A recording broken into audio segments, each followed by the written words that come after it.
Hey guys, welcome back to my channel. Today's video is part 2 of a collab I'm doing with some of my fellow Aussie vlogging mums. A whole bunch of us have recently returned back to our day jobs or returned to work from maternity leave, so we decided to get together and do a series of videos about how we've found it returning to work. And today is part 2 of the collab, and it is my 5 top tips for returning to work or managing the juggle between work and family and life. And I will link all of the other mums' channels down below, so please make sure you do go and watch their videos. They have some wonderful tips and tricks, and I'm really excited to be able to work with them and do this collab with them. If you're new to my channel, hi, my name's Mel. I do weekly videos on YouTube, and I do a lot of minimalism and a lot of tips to help simplify motherhood, a lot of mummy tips. So if that's what you're interested in, I'd love to have you subscribe by hitting that red subscribe button below. So in preparing for today's video, I actually found that I had a lot more than 5 tips to share. Today's video I'll just stick to 5 tips, but if you want to hear some of my other working mum tips, please let me know in the comments below and I can certainly make another video for you guys. So my first tip is to grocery shop online. And I know this isn't a totally new concept or anything mind-blowing, but I'm a person that loves to go grocery shopping, but with 2 kids and particularly a toddler who does not like to sit still, it is definitely much more challenging than it used to be taking the kids to the supermarket and doing the supermarket shopping. And because I have less time in general, I find it much more time efficient to do my shopping online, because once you've purchased some stuff, you can go back and look at the list of all the previous stuff you've bought, or you can make up, customized shopping lists to refer to next time. You're less likely to impulse buy because you're directly looking up things that are on your list and putting them into your cart online. And then the other big thing is, in terms of the time saving, is you either get them delivered straight to your house, or there's also a click and collect option. With the delivery option, and I go through Woolworths, I think I purchased the 12-month delivery saver. I think it was about $99 for 12 months.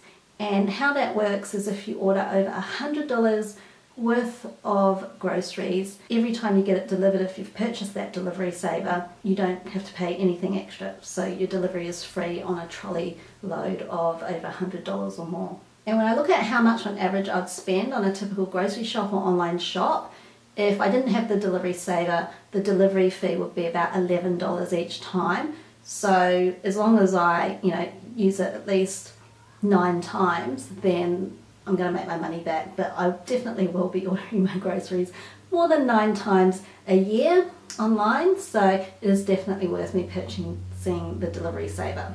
Now the other option is, and I've also used this before when I've gone to order online and then found that the delivery slot that I want is not available, or they've closed deliveries for the next day and I want my groceries the next day. What I've done is I've gone for the option that is pay and then go and collect it at your nearest Woolworths. And depending on which Woolies you go to or choose to pick up from, some of them you go inside the store and go and pick up and they'll have the trolley all ready for you, and some you can actually drive through and stop, and I don't think you even have to get out the car. I haven't used that option before, but my friend has, and she said it is absolutely fantastic.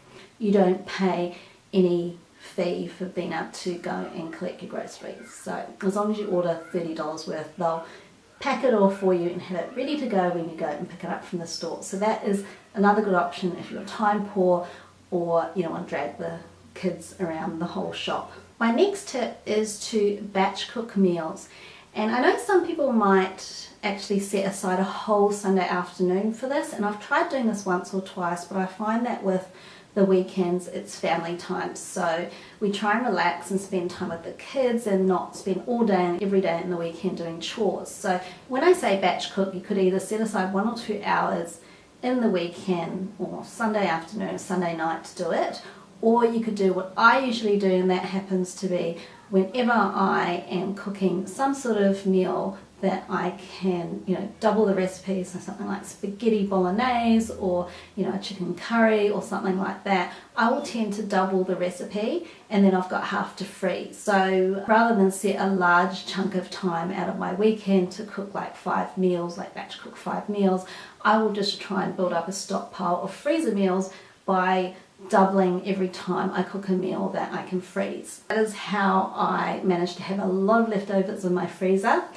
And I find the leftovers particularly handy when you're trying to feed small kids in a hurry and get them into bed, even if that means I cook another full meal after they've gone to bed, and that could be a batch cooked meal, or just have something easy for myself, like a bit of fried salmon or something like that.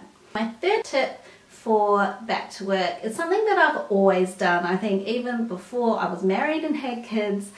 And certainly when I went back to work with my son, whenever I know I need to be out the next day, whether it's for work or take the kids out somewhere, I always prepare everything the night before.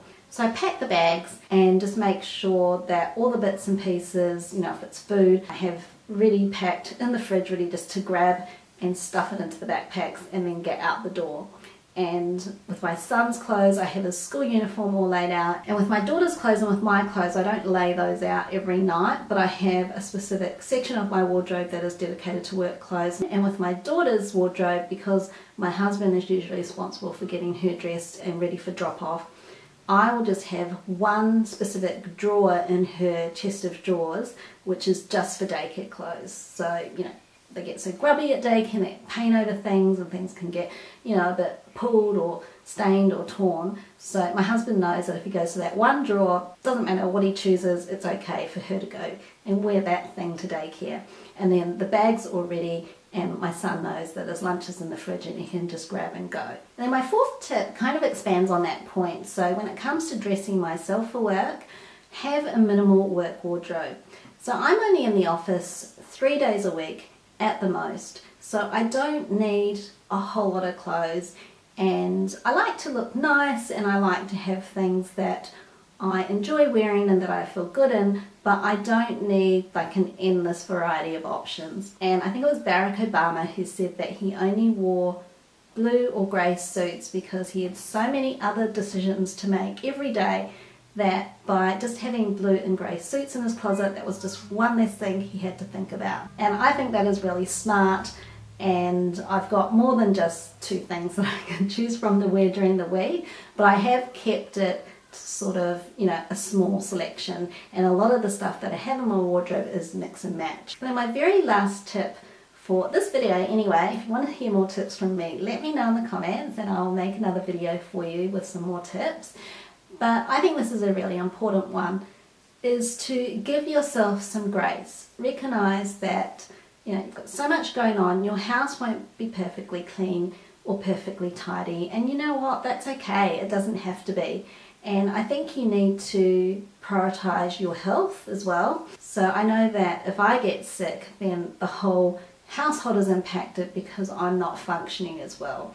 So when I did get sick a couple of weeks ago, I had to make sure that I rested. So when I was home during the day, if the kids were home during the day, I would have a rest when the baby slept, and my son doesn't nap anymore, but he's pretty good at entertaining himself, and I would just let him know if there was anything that he needed from me, he could come and wake me up. You really just have to give yourself some grace and make sure that you've got time to rest and recover from the week and have some mental space for yourself. So for me, that is my commute to work. So I will plug in the headphones and listen to a podcast, and I'm planning to buy some audiobooks, and then that is my time to myself, because when I'm at work, I'm focused at work, and when I'm at home, I'm focused on getting all the stuff done around the house and looking after the kids or spending time with my husband. So yeah, even though I think the commute can be kind of a pain in traffic sometimes, I actually love it because it's kind of like my forced me time. So I think you just have to be kind to yourself and look after yourself, because it's that scenario of putting your oxygen mask on first before you help anyone else. I hope you found these tips helpful. I hope there's at least one tip that you can take away from this video that will be really helpful, useful to you, whether you're a working mum or not. Being a mum is it is a big mental workload. Looking after the family and making sure that everything runs like clockwork, and it doesn't always run like clockwork, but you know, we all do the best that we can. And I'm just so happy to have been able to collaborate again with some of my fellow Aussie vlogging mums. If you haven't seen their videos, please go over now and check out their videos. I'll link all of their channels in the description below. And if you haven't subscribed already, hit that red subscribe button before you leave, and I will see you in my next video. Bye guys. When I